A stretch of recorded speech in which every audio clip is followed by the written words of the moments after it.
आप लोगों को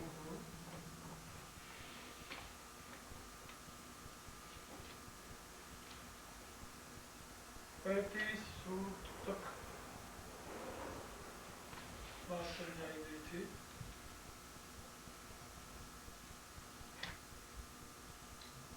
सरल शब्दों में शत्रु विषय त्यागा संगत त्यागाच्य। भक्ति का सरल साधन सबसे पहले विषय त्याग और कुसंगति का त्याग।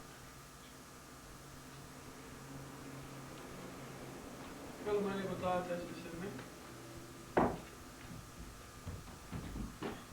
विषय त्याग की आवश्यकता इसलिए है कि जब तक विषयों से रस मिलता रहता है, जो विषयानंद में निमग्न है वो प्रेमानंद को प्राप्त नहीं कर पाते। जो विषयानंद में निमग्न है, संसार के विषयों में जो तृप्त है, उनको परमात्मा के प्रेम रूपी आनंद की उपलब्धि है। मन तो एक है ना, उसको चाहे इधर लगा दो चाहे उधर लगा दो। मनुष्य के शरीर में जो 5 स्तर हैं चेतना के, उसमें 2 नीचे हैं, 2 ऊपर हैं, बीच में मन है। अन्नमय प्राणमय कोश नीचे है, विज्ञानमय आनंदमय कोश ऊपर है, बीच में मनोमय कोश है। अब मनोमय कोश ही सारी अनुभूति होती है, वो दोनों तरफ नहीं हो सकता। ये नहीं कि आधा तो ऊपर लगा दो आधा नीचे भेज दो। उद्धव ने जिस समय जाकर के गोपिकाओं से अपने योग की बात कहनी प्रारंभ की, गोपिकाओं ने एक बड़ी अच्छी बात कही, जिसको सूरदास जी ने अपने पद में संकेत किया है सूरसागर में। उद्धव मन न भये 10-20। मैंने कहा कि देखो तुम मुझे बात जो समझा रहे हो, योग की बातें बड़ी अच्छी है तुम्हारी, लेकिन मन कितने होता है? एक व्यक्ति के पास कितना मन होता है? तो एक मन होता है। मन तो 10-20 नहीं होगा, मन तो एक ही होगा। तो गोपियां कह रही हैं, उद्धव मन न भये 10-20, एक हूँ तो सो गयो श्याम संग। मेरे पास तो एक ही मन था, वो तो श्याम सुंदर के साथ चला गया, उनके साथ ही रहता है, हमारे पास तो है नहीं। एक हूँ तो सो गयो श्याम संग, अब को अवराध है ईश। कि तुम्हारे जो ईश्वर की बात तुम समझा रहे हो ब्रह्म की, उसकी आराधना आप कौन करे? कोई दूसरा तो है नहीं, दूसरा मन होता तो तुम्हारी बात मान लेता। एक ही मन था, वो श्याम सुंदर के साथ चला गया, है ही नहीं है कुछ। यही बात गोपिकाओं ने भगवान से भी कहा था, तन घर मन बिना नहीं जात। इस समय उस दिन कथा सुनाई थी ना, गोपिका भगवान की बंसी सुनकर के जाती हैं, भगवान उनको समझाते हैं घर जाने के लिए। तो सूरदास जी लिखते हैं कि गोपिकाओं ने यही उत्तर दिया, घर तन मन बिना नहीं जात, आप हंसी हंसी कहत हो हरि चतुरई की बात। आप तो हम लोगों से चालाकी की बात कर रहे हो हंस हंस करके कि तुम लोग घर चले जाओ, तुम लोग घर लौट जाओ, लेकिन घर जाए कौन? यदि हमें घर भेजना है हमारे तन को, तो पहले हमारे मन को तो लौटा दो। घर तन मन बिना नहीं जात, शरीर अकेले कैसे जा सकता है बिना मन के? आप हंसी हंसी कहत हो हरि चतुरई की बात, घर तन मन बिना नहीं जात। मन एक है, वह आप में लगा हुआ है, घर कौन जाए, कैसे जाए? तो मैं आप लोगों को बता रहा था कि मन एक है, मन 2 नहीं है। ये नहीं कि आधा मन तो संसार में लगा रहे, आधा मन भगवान में लग जाए, ऐसा नहीं होता। और भगवान एकांगी प्यार प्रेम चाहते हैं, अनकंडीशनल सरेंडर। वहां किसी प्रकार के कंडीशन के लिए स्थान नहीं है। इसलिए कुसंग और ब्रह्मानंद और विषयानंद दोनों साथ साथ नहीं चल सकते। या तो मनोमय कोश से तुम्हारा मन प्राणमय अन्नमय कोश में जाएगा, यानी इंद्रियों में और शरीर में जाएगा, संसार में जाएगा, या वहां से टर्न करेगा तो फिर वो विज्ञान में और आनंदमय की तरफ जाएगा, ऊपर जाएगा, बीच में नहीं रह सकता। अच्छा, एक ये भी खास बात है कि मन कभी बिना आधार का नहीं रहता। यानी मन को कहो कि भाई ना तो तू नीचे जा ना ऊपर जा, अपनी जगह पर आ, तो नहीं रह सकता। खाली नहीं रह सकता, बिना आधार का नहीं रह सकता, अकेले नहीं रह सकता। अकेले मन रहे तो मर जाए। ये बहुत ही गंभीर विषय है समझने का। मन को यदि आप अकेले रख दें, निराधार कर दें, तुरंत मर जाएगा, खत्म हो जाएगा, मन रहेगा नहीं। इसलिए योगी लोग मन को अमन करने के लिए उसको निराधार रखने की कोशिश करते हैं, लेकिन निराधार रहना बड़ा मुश्किल है। इसलिए मन या तो इंद्रियों और शरीर की तरफ जाएगा, प्राणमय कोश की तरफ, या उसको टर्न करो तो ऊपर विज्ञान में आनंदमय कोश की तरफ जाएगा। उसके लिए और कोई तीसरा रास्ता नहीं है, तीसरा रास्ता नहीं है। इसलिए सर्वप्रथम जो भक्ति को चाहता है वो विषय त्यागा कर सकता है। का विषय का त्याग बड़ा कठिन है। कहा तो तुम ऐसा करो कि विषय को परमात्मा की तरफ मोड़ो। गीता के दूसरे अध्याय में बात भगवान की बहुत अच्छी बात है। यानी ये गीता के सिद्धांत का सार समझ में। राग द्वेष वियुक्तेस्तु विषयान इंद्रियश्चरन् आत्मोस्तेर विधेय आत्मा प्रसाद मत गच्छेत्। भगवान का एक आदमी तो वो है जो विषयों से इंद्रियों को रोक लिया है और मन में विषयों का चिंतन करता है। ये तो है। और एक वो है जो मन को विषयों से रोक लिया है और इंद्रियों के द्वारा विषयों का उपयोग कर रहा है। क्या समझे? एक व्यक्ति वह है जो इंद्रियों को विषयों से रोक लिया लेकिन मन द्वारा विषयों का चिंतन करता है। उसको भगवान ने जान तो क्या कहा? उसको कहा मिथ्याचारी से उच्यते। को मिथ्याचारी है।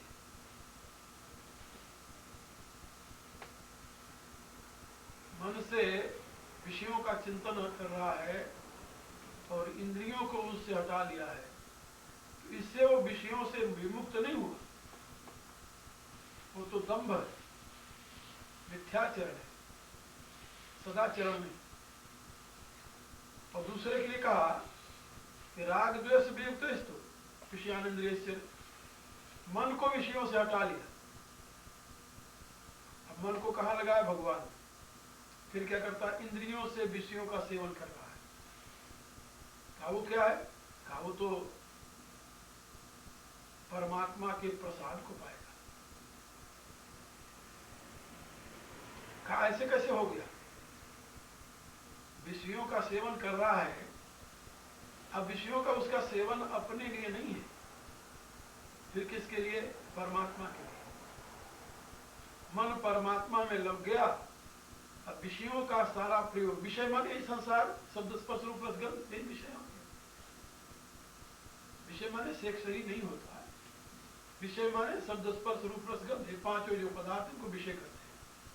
अब इन पांचों का वो प्रयोग कर रहा है अब किसके लिए कर रहा है? भगवान के लिए। इनको समझ रहा भगवान की पूजा की सामग्री है। अब इनके द्वारा भगवान की उपासना कर रहा हूं, मन भगवान में लगा हुआ है। सुंदर संगीत सुनना है, भगवान के नाते सुनना है। सुंदर रूप देखना है तो भगवान के नाते देखना है। सुंदर स्वाद लेना है, खाना है तो भगवान के प्रसाद रूप में खाना है। सुंदर सुगंध लेनी है तो भगवान के प्रसाद से लेनी है। ये जो भाव बना, इसमें इंद्रियों को विषयों से नहीं हटाया, इंद्रियों से तो विषयों का उपयोग कर रहा। अब मन भगवान में लगा है, अब भगवान के लिए वो सारा कुछ कर रहा है, भगवान के नाते कर रहा है। अब इंद्रियों का नाता नहीं रहा, भगवान का नाता हो गया। काम वही है, काम में कोई अंतर नहीं आया, भाव बदल गया। क्रिया बदल लेने से बात नहीं बनती, भाव बदल लेने से बात बन जाती है। तो यहां पर उस साधक ने भाव बदल दिया, तो बंधन क्रिया में नहीं है, बंधन तो भाव में। इसलिए भगवान कहते हैं कि जो मन को मेरे में लगाकर और संसार का उपयोग कर रहा है, वह मेरा प्रिय भक्त है, मुझे प्राप्त करेगा, संसार को नहीं पाएगा। ये संसार में नहीं गिरेगा। ये भक्ति मार्ग का यही वैशिष्ट है, ये उसकी महिमा है। भक्ति मार्ग में यही विशेषता है कि संसार के क्रियाकलाप को वो प्रोहिबिटेड नहीं करता। मन परमात्मा में रख करके ब्रह्मणि आधाय कर्माणि संगम त्यक्त्वा करोति लिप्यते न सपापे न पद्म पत्र विमाम।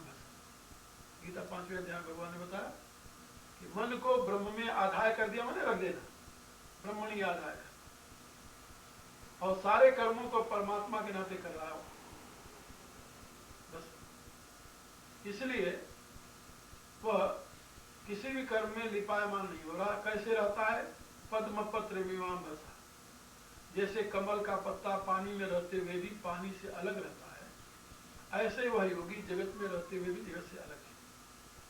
तो विषय त्यागात संगत त्यागात। तो सबसे पहले तो विषय त्याग दे, और विषय के बाद कुसंग त्याग दे। संग माने आसक्ति होती है, वैसे आसक्ति का त्याग दे, या संग माने कुसंग। अच्छा, एक बात और आप लोगों को बताऊं, आसक्ति का त्याग उत्तम है, और आसक्ति मन का स्वभाव, जैसे मैंने बताया कि मन निराधार नहीं रहता, तो बिना आसक्ति के मन रह नहीं सकता। फिर क्या किया जाए? भगवान ने कहा इसके लिए मैया आसक्त मना पार्थ योगम निजोन्मदासे। तो अच्छा, आसक्ति किसमें होती है मन की? जो सबसे अधिक सुंदर हो, तो उसको भगवान के सौंदर्य की कहानी सुनाओ। भगवान से ज्यादा सुंदर तो कोई नहीं है। एक बहुत बड़ा इश्कबाज था। इश्कबाज कहते हैं शख्सी प्राणी, जाति का पठान, और वो इश्क करता था लड़कों से, लड़कों से इश्क करता था, और जिसको अंग्रेजी भाषा में होमोसेक्स कहते हैं। और उसकी वृत्ति में यही था, कहीं सुंदर लड़का दिखे तो उसके पीछे लग जाए, उसके लिए पैसे दे, जो चाहे वो दे, और उसे प्यार करे। एक दिन वो चला जा रहा था दिल्ली में, तो वहां एक पंडित जी बैठे व्याख्यान दे रहे थे, श्रीमद् भागवत की कथा हो रही थी।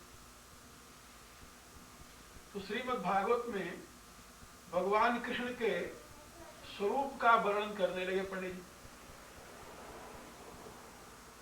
तो जब श्री कृष्ण के स्वरूप का वर्णन करने लगे, तो पठान चला जा रहा था रास्ते से, उसके कान में जब वो उनके शब्द पढ़े तो उसने सोचा कि तो किसी सुंदर लड़के की चर्चा हो रही है। वहीं खड़ा हो गया। खड़ा हो गया तो सुनता रहा। और पंडित जी ने उस दिन वराह पीड़म नटवर बपु कर्णयो कर्णिकारम भगवान के इस श्लोक का, श्रीमद् भागवत के भगवान के स्वरूप का वर्णन कर रहे थे खूब मस्ती में विघ्न होकर के। और ऐसा लगता था कि भगवान के सामने ही खड़े हैं और ये उनकी प्रत्येक अंक का वर्णन कर रहे हैं।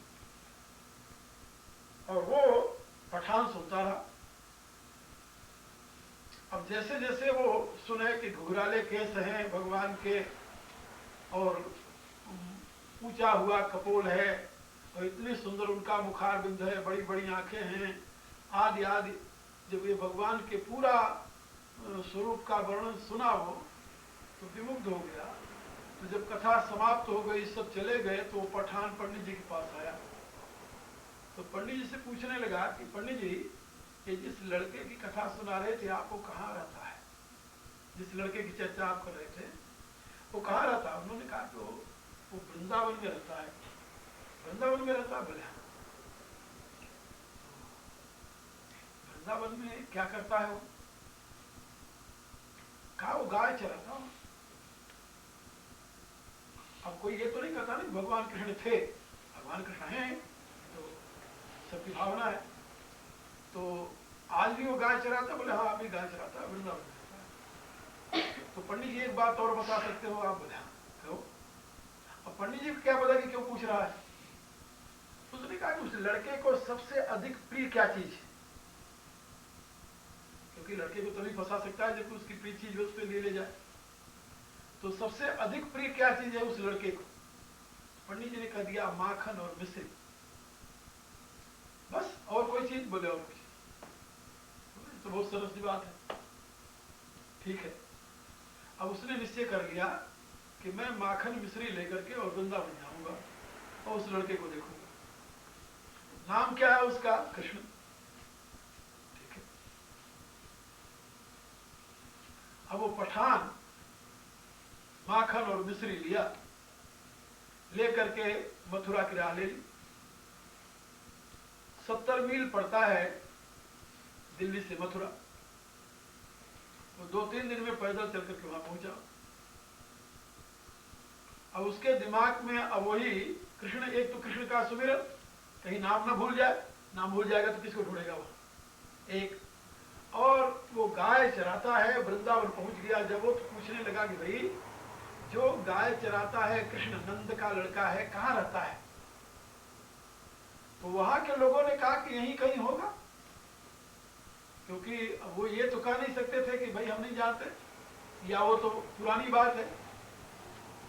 वृंदावन में या आज भी आप जाओ तो वहां कोई ये नहीं कहता कि कृष्ण नहीं है या कृष्ण पुरानी बात हो गए, ऐसा कोई नहीं कहता। तो उससे पूछा लोगों से, तो उसने, लोगों ने उसे बताया कि यहीं कहीं होंगे, कहीं गाय चराते होंगे।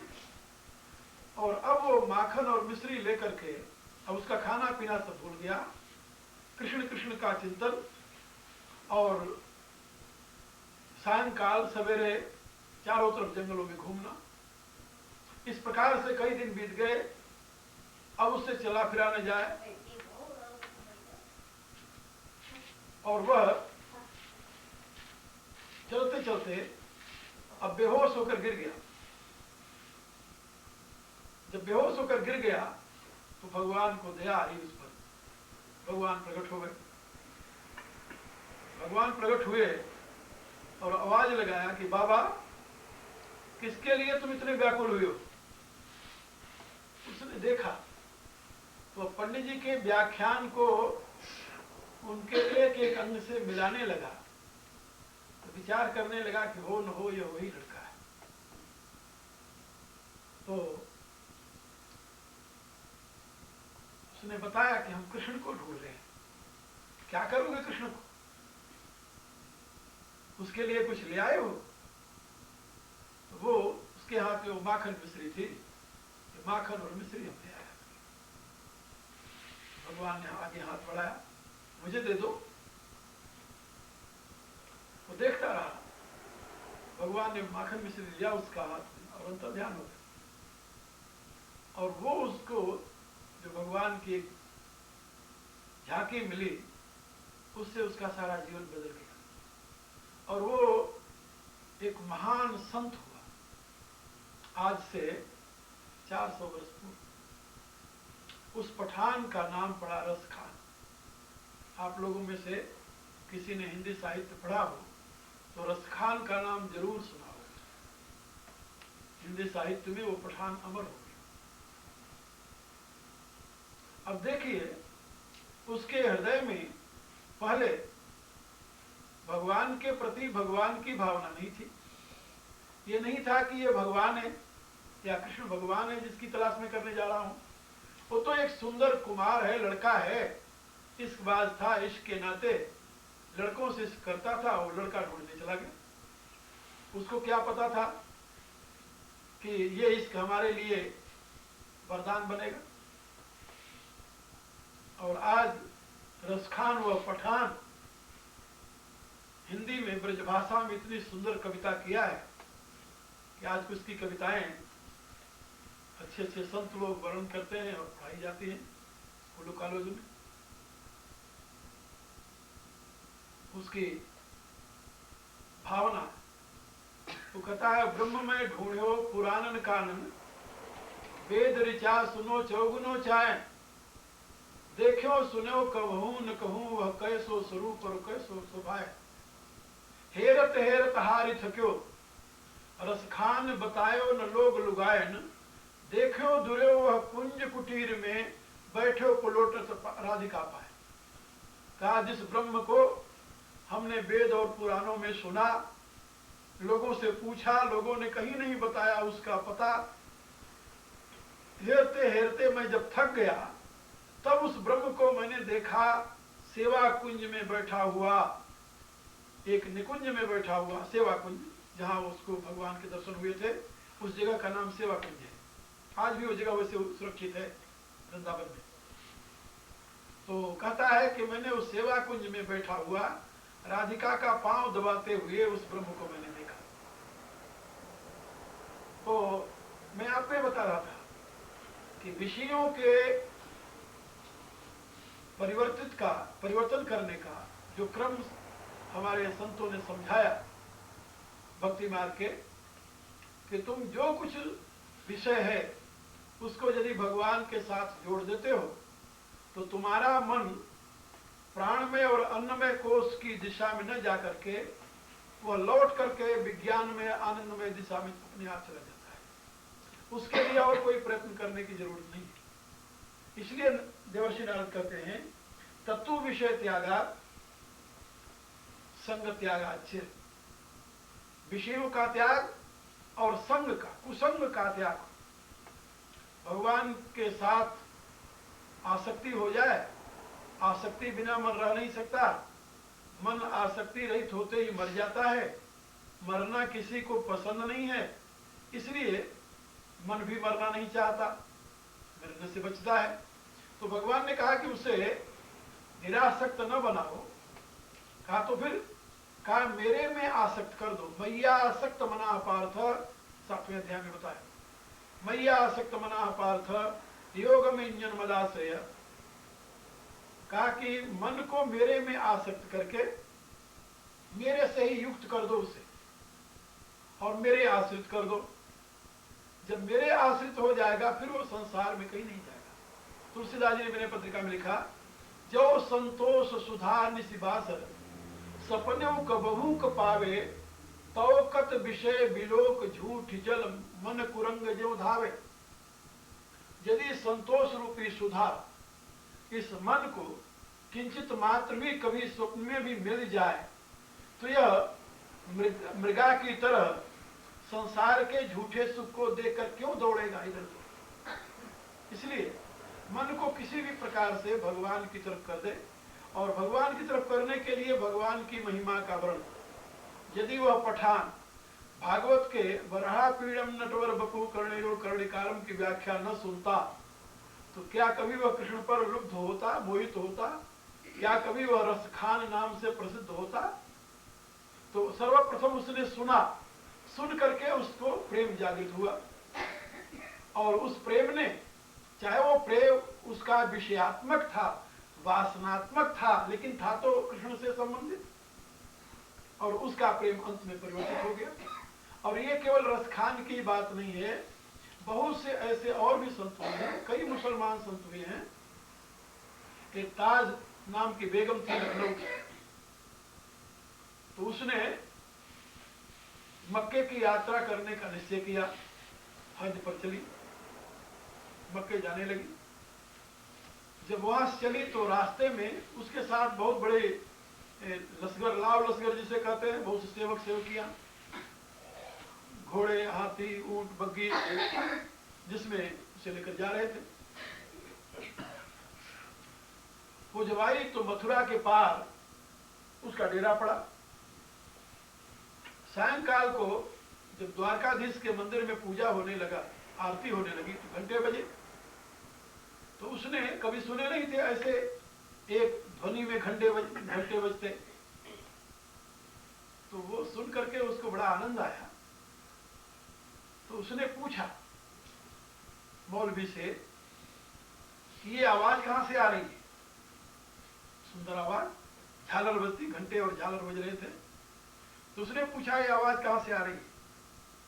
मौलवी ने कहा कि बेगम साहिबा, यहाँ काफिरों के भगवान रहते हैं थोड़ी दूर, ये काफिर लोग उनकी पूजा कर रहे हैं और उसकी ये आवाज आ रही है। काफिरों के भगवान इतने नजदीक रहते हैं? उसने पूछा। कहा हमारे खुदा तो बड़े हैं ना, इसलिए वो दूर रहते हैं, और काफिरों के भगवान छोटे, इसलिए वो नजदीक रहते हैं। उसने कहा कि मौलवी साहब, फिर तो पहले अपने को छोटे भगवान के दर्शन करने चाहिए, फिर बड़े के। उसने कहा कि नहीं नहीं बेगम, ऐसा नहीं, अपन काफिरों के भगवान के दर्शन क्यों करने जाए? कभी उनके भी भगवान हैं, छोटे से ही। तो मैं तो निश्चय कर रही हूँ कि पहले छोटे भगवान के दर्शन करना, फिर बड़े का करना।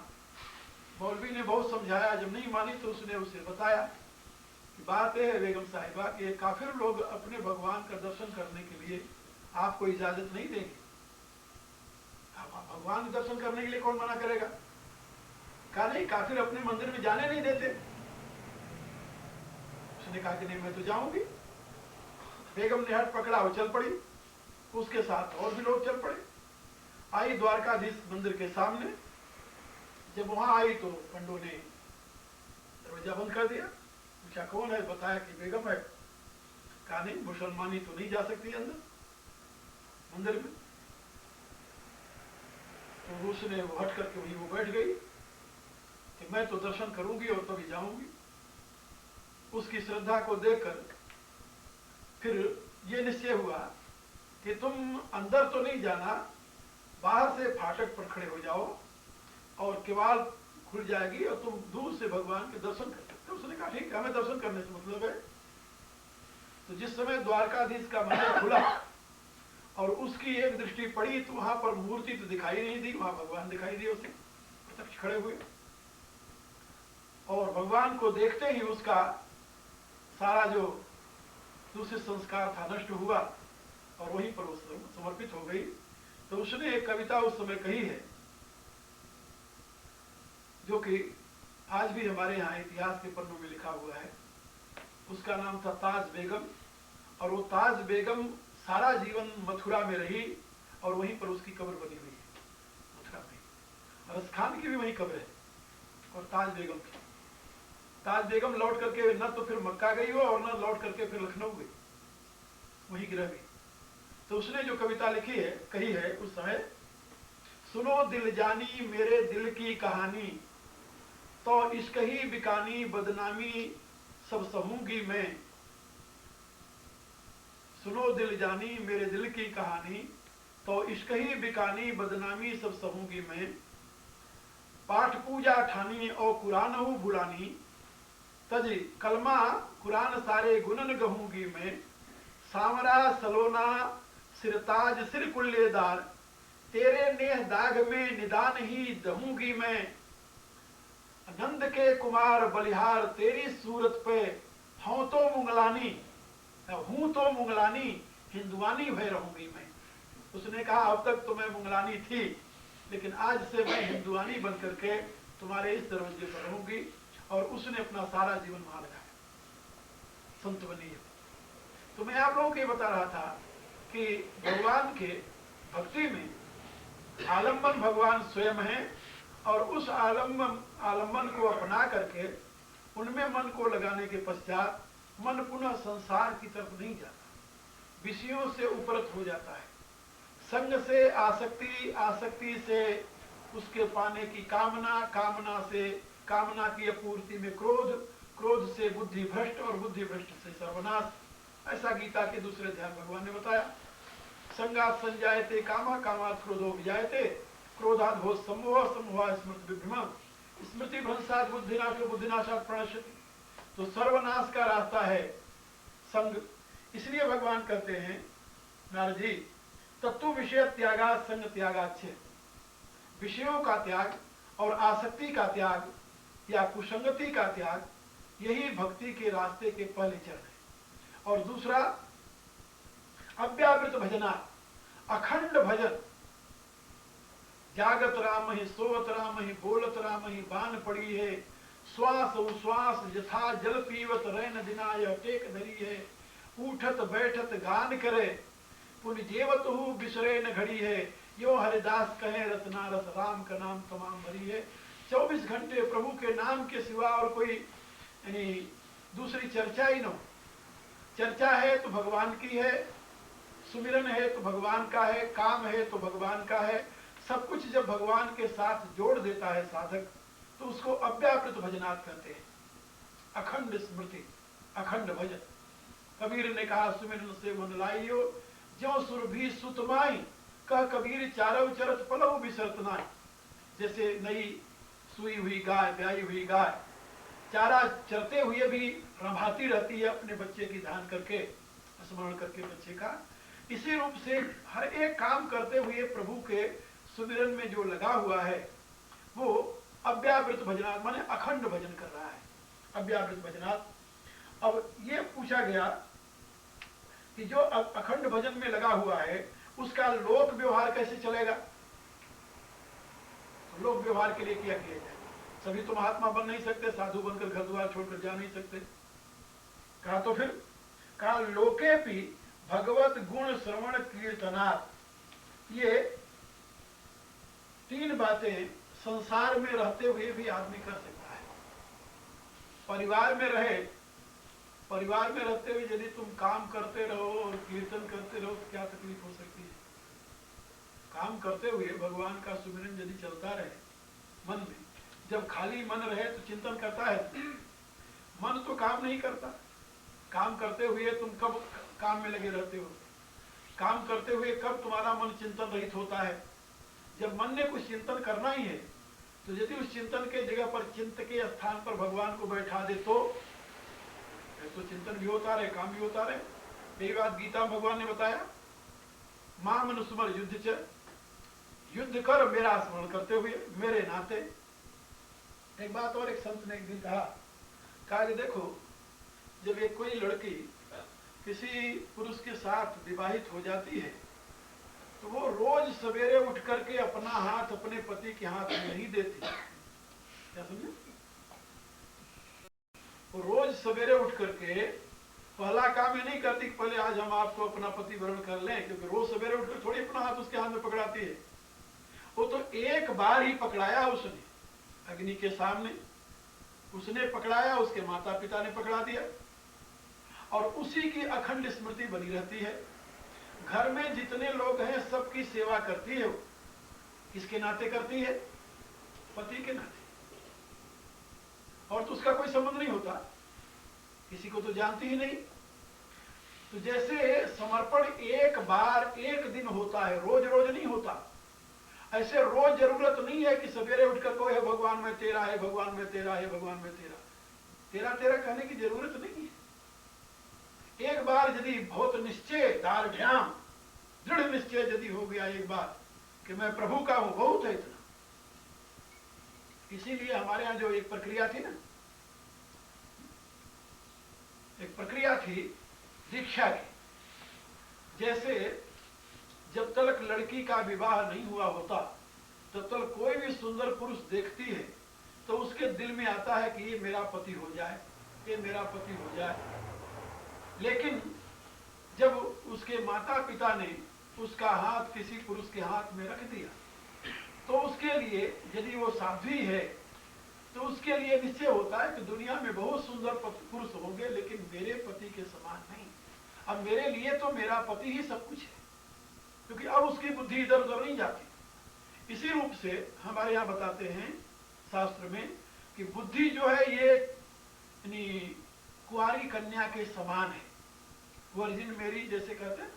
ये भी मिस्टिसिज्म है इसमें, क्या नाम, क्रिश्चियनिटी में जो इनके पुराने संत हुए हैं उनके जीवन आप पढ़िए, उनकी कहानियां पढ़िए और उनके विचार पढ़िए तो आपको आश्चर्य लगेगा कि किस प्रकार के ये मिस्टिक थे, किस प्रकार के रहस्यवादी थे। तो हमारी जो बुद्धि है यही वर्जिन मेरी है और उसका सही में जो पति है, सही में पति जो है वो परमात्मा है और उसी में परमात्मा के माध्यम से यानी जीव की अभिव्यक्ति होती है, जीवत्व की अभिव्यक्ति होती है, अहम की अभिव्यक्ति होती है। और जो अहम अपने आप को सन ऑफ मैन कहता है, मनुष्य की संतान कहता है। आप बाइबल में पढ़िए, हमेशा क्राइस्ट ने अपने शिष्यों से अपने को सन ऑफ मैन कहा है, मनुष्य की संतान। और उन्होंने जगह जगह पर डिफाइन भी किया है मनुष्य की संतान और ईश्वर की संतान। बड़ी गंभीर विषय बातें समझाई है उसमें। लेकिन अब तो क्रिश्चियनिटी से सारी बातें चली गई, अब तो केवल पाखंड ही रह गया। हर एक धर्म में से होता है, जब साधक नहीं होते, अनुभवकर्ता नहीं होते, केवल पोथी के पंडित होते हैं तो सब जगह यही पाखंड आ जाता है और यथार्थ दूर हो जाता है। तो साधना नहीं रहती, साधना के भाव में उसका बोध नहीं होता। तो वही बात हमारे यहाँ शास्त्रों में समझाया गया कि बुद्धि जो हमारी है वो वर्जिन कन्या के समान है, कुंवारी कन्या के समान। गुरु जो है वो आचार्य होता है। जब वो उस बुद्धि को लेकर के इष्ट के साथ ब्याह देता है, इष्ट माने कोई भी इष्ट, परमात्मा ही इष्ट होता है। लेकिन परमात्मा को किसी रूप में, जैसे हमारे यहाँ दीक्षा लेने से पहले गुरु पूछता है कि तुम्हारा किस रूप में भगवान की रुचि है, राम में, कृष्ण में, शिव में, दुर्गा में, ये वो जितने, तो कोई भी इष्ट अपने रुचि का चुन लेता है साधक, तो उस इष्ट को वर्ण कर लेता है। तो बुद्धि रूपी कन्या जो है जब उस इष्ट से ब्याह दी जाती है गुरु के द्वारा, उसको ब्रह्म संबंध कहते हैं। ब्रह्म संबंध जब हो जाता है उसका, अब उसके लिए दूसरा कोई दुनिया में नहीं रहा। अब गुरुमुख हो जाने के पश्चात फिर सारी जीवन की क्रियाकलाप उसकी जो है अब भगवान से संबंधित हो जाती है। जब तक गुरुमुख नहीं हुआ था तब तक वो मनमुखी था। ये आप लोगों ने सुना होगा, हिंदी में एक गाली है, निगोड़ा। निगोड़ा माने जानते हो? निगुरा माने बिना गुरु का, जिसका कोई गुरु नहीं है, उसको हमारे गाली देते हैं, ये निगोड़ा है। ऐसे स्त्री के लिए निगोड़ी शब्द आता है। तो ये निगोड़ा और निगोड़ी नाम का जो अभिप्राय है वो, उसका अर्थ होता है मनमुखी। अभी तक बुद्धि जो है ये मनमुखी थी, यानी मन के साथ दौड़ती थी। मन जहां ले जाता था बुद्धि वहां जाती थी। प्रमाथिनी इंद्रियाणी हरन्ति प्रसभम मन, इंद्रियों ने मन को खींचा, मन ने बुद्धि को खींच लिया। एक पद में मैंने संकेत किया है, गृहगे प्रज्ञा पतिसो यार के संग हो चली, दूषित अनेकों जन्म के वातावरण में थी पली। प्रिय लगत भोग न रोग भय, फिर प्रभु को क्या हाल है। तो उसमें ये संकेत किया गया है कि ये गृहगेनी माने बुद्धि, और बुद्धि का पति तो आत्मा है, लेकिन वो उसका जो यार है, ऐसे समझ लो। यार तो इसलिए वहां पर व्यंग में कहा जाता है, वो है मन। जब आत्मा का साथ छोड़ करके मन के अधीन होती है, मन के पीछे दौड़ने लगती है, तब वो पतित हो जाती है। इसलिए बताया गया कि बुद्धि को यदि परमात्मा के साथ जोड़ दिया जाए तो फिर वो उसका संबंध परमात्मा में होकर के फिर सारी क्रियाकलाप उसकी परमात्मा के नाते होती रहती है। ये उसकी एक विशेषता है। इसलिए हमारे यहाँ गुरुमुख होने का और दीक्षित होने का एक बहुत बड़ा महत्व है शास्त्र में। तो यहाँ पर भी वही बात समझा रहे हैं कि जो निश्चय कर लिया है भगवान की भक्ति का, तो लोकेपि भगवत गुण श्रवण कीर्तना, अब भगवान के गुणों का श्रवण और भगवान के गुणों का कीर्तन लोक में रहते हुए भी करता रहे तो भक्ति के रास्ते पर वो चलता रहेगा। लोक व्यवहार के साथ दो चीजें, जब आप मौन हैं तो भगवत गुण श्रवण करें, चिंतन करें, और जब आप बोल रहे हैं तो भगवान गुण कीर्तन करें। अलग हो गए, खाली हो गए तो भगवत गुण कीर्तन कीजिए, और यदि खाली नहीं है, काम कर रहे हैं तो भगवत गुण का चिंतन कीजिए, या समय मिले तो श्रवण कीजिए। दोनों बातें, तो इससे आप भक्ति पथ पर आगे बढ़ते जाएंगे। अब इसमें श्रवण भक्ति बताई, कीर्तन भक्ति बताई, और गुण कथन रूपी यानी गुण चिंतन रूपी तीसरी भक्ति बताई। भगवान की भक्ति के 9 अंग हैं श्रीमद् भागवत में बताए हुए। श्रवणम कीर्तनम विष्णु स्मरणम पाद सेवनम अर्चनम बंधनम दास्यम सख्यम आत्मनिवेदनम। तो उसमें श्रवण भक्ति सबसे श्रेष्ठ है, सर्वप्रथम है। यहाँ पर श्रवण और कीर्तन, भगवत गुणों का श्रवण, भगवत गुणों का कीर्तन जो है, ये मनुष्य के लिए श्रेष्ठतम साधन है। इससे उत्तम और कोई साधन नहीं जिससे वह धीरे धीरे भगवत यानी भगवत सम्मुख हो, भगवान की तरफ आगे बढ़े। तो लोके भी भगवत गुण श्रवण कीर्तना, संसार में रहते हुए भी ये काम हो सकते हैं, बड़े आराम से हो सकते हैं, और बहुत लोग कर रहे हैं। भारत में ऐसे सैकड़ों नहीं लाखों लोग मिलेंगे जो अपने काम के साथ भगवान के नाम को जोड़े हुए हैं। लाखों लोग मिलेंगे। गृहस्थों में मैंने देखे हैं, बहुत से ऐसे गृहस्थ हैं जो आदर्श है अपने आप में। आज भी भारत में ऐसे सैकड़ों गृहस्थ हैं, और उनके जीवन को देख करके कभी कभी ऐसा लगता है कि सही में आज भी भारत की जो हजारों वर्ष पूर्व की संस्कृति है या संस्कार हैं, वो आज भी जीवित है। ऐसे सैकड़ों परिवार आपको मिलेंगे भारत में। तो ये मैं बता रहा था, लोके भी भगवत गुण श्रवण कीर्तना। और आगे बताया कि क्या भगवत गुण श्रवण कीर्तन से ही भक्ति पूरी हो जाएगी, अव्यावृत भजन अखंड भजन से ही भक्ति पूरी हो जाएगी, या विषय त्याग और संग के त्याग से ही भक्ति पूरी हो जाएगी? नारद जी कहते हैं नहीं, ये सब उसके साधन है, सहायक साधन, सहायक साधन। ये उसके क्या बोलते हैं, सहयोगी, कंप्लीट करने के लिए ये सब सहयोगी है। और उसमें मुख्य साधन क्या है तो बताया, मुख्य तस्तु भगवत कृपया, महत कृपया, भगवत कृपा ले साधन का मुख्य तो है महापुरुष की कृपा। भगवत भक्ति का मुख्य साधन है किसी महापुरुष की कृपा हो जाए तो भगवत भक्ति की उपलब्धि हो जाती है, या भगवत कृपा ले साधुआ, या लेस मात्र भगवान की कृपा हो जाए तो भगवत भक्ति प्राप्त होती है। ये भक्ति अपने प्रयत्न से नहीं मिलती, एक बात याद रखो। प्रयत्न तो ज्ञान तक है, और ज्ञान के बाद जब समर्पित होता है तभी भक्ति की उपलब्धि होती है। भक्ति प्रयत्न साध्य नहीं है, कृपा साध्य है।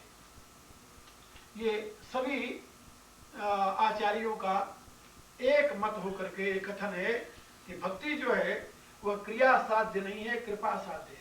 हमारे यहाँ वैष्णव संप्रदाय में 2 मत है, और उसको मरकट न्याय और मांजार न्याय कहते हैं। ये 2 मत है, मरकट न्याय और मांजार न्याय। तो मरकट न्याय और मांजार न्याय में अंतर क्या है? एक कहता है कि भगवान की भक्ति में मरकट के बच्चे जैसा, बंदर के बच्चे जैसा व्यवहार। बंदर का बच्चा स्वयं मां को पकड़े रहता है, देखा होगा।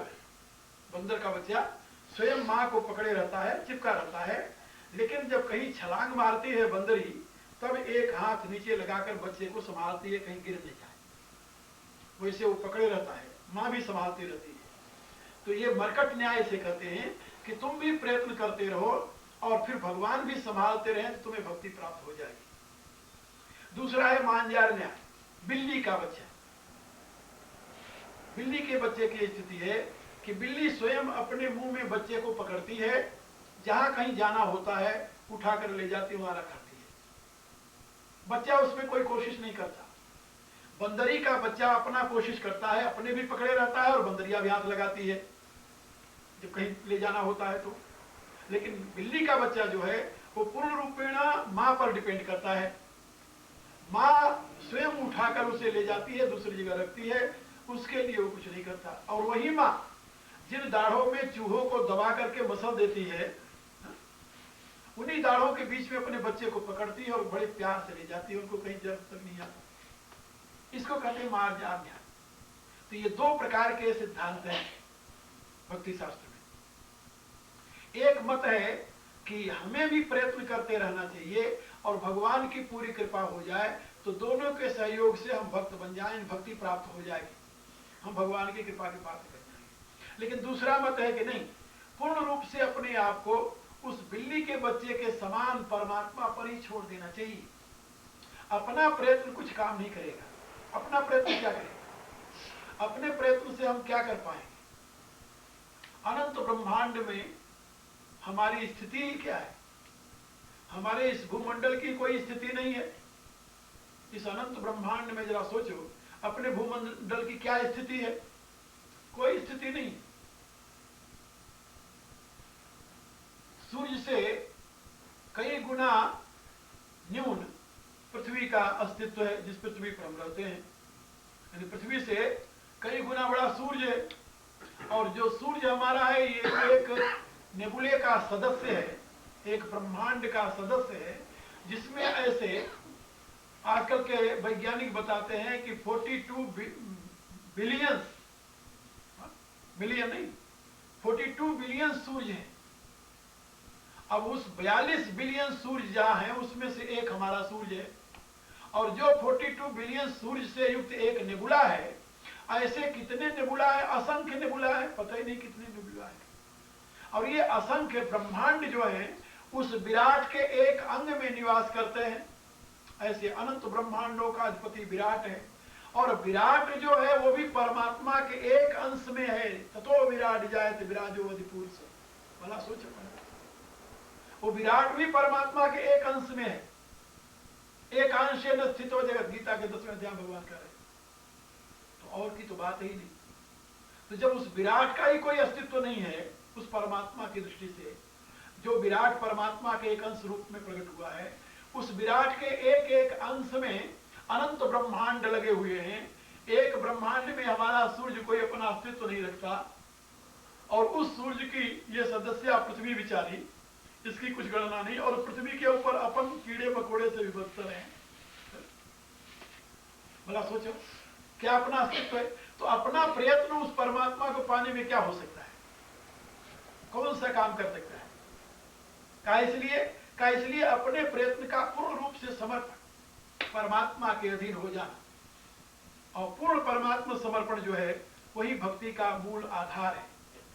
वही भक्ति का मूल आधार है, जिसमें तुलसीदास जी ने यही बात कही है अपने विनय पत्रिका में, और रामायण में भी कही है। रामायण में भी यही बात कही है, सोई जाने यही देव जनाई, जानत तुम्हें तुम्हें हो जाए, तुम्हारी कृपा में रघुनंदन जाने भगत भगत। कहे प्रभु, इस अपने अपने किए से कुछ नहीं होता, जो तुम्हारी रुचि होती है, तेरी कृपा से जो हो जाए वही बहुत है। मनुष्य का पुरुषार्थ क्या करेगा?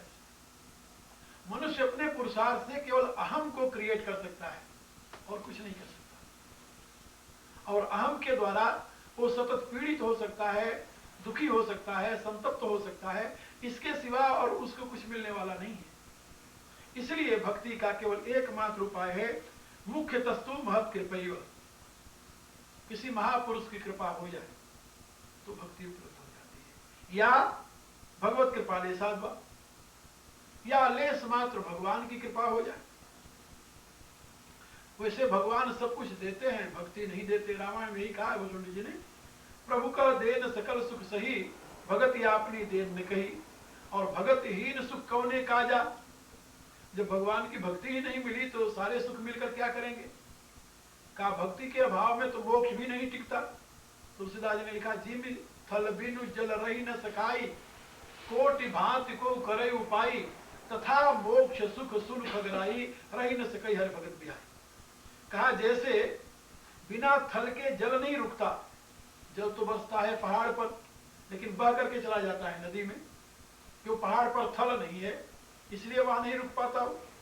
जहां ऊंचा है वहां जल नहीं टिकता, ऊंचे जल बरसता है लेकिन टिकता नहीं वहां।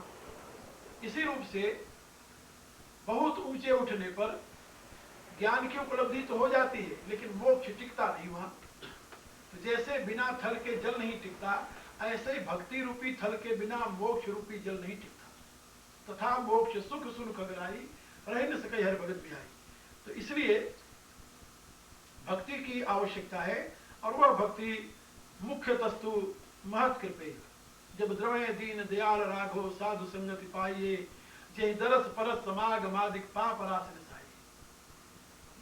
जिनके मिले दुख सुख समान, अमानतादि गुण भय, मदमोह कोह विचार सुबोधते सहजेंगे। तो जब परमात्मा द्रवित होता है, मदमोह कोह विकार सब सार सुबोधते सहजेंगे, ये सारे विकार जो हैं जब सुबोध उत्पन्न होता है तो अपने आप समाप्त हो जाते हैं, और ये भगवत कृपा के ऊपर अवलंबित है। रामायण में तुलसीदास जी ने बात कही कि जब भगवान की कृपा हो जाए, पुण्य पुण्य मिल विनय न संता, सत्संगत संसित कर अंता। कहा कि बिनु सत्संग विवेक न होई, राम कृपा बिनु सुलभ न सोई। बिना भगवत कृपा के सत्संग नहीं मिलता, सत्पुरुषों का संग नहीं मिलता। दुनिया में सब कुछ मिल जाता है अपने प्रयत्न से, लेकिन सत्संग नहीं मिलता। सत्संग भगवत कृपा का ही प्रसाद है। इसीलिए कहा कि जब किसी को सत्संग मिल जाए तो समझ लेना कि अब भगवत कृपा तुम्हारे ऊपर हो गई है, अब भगवत कृपा हो गई। भगवत कृपा नहीं होती तो सत्संग कैसे होता?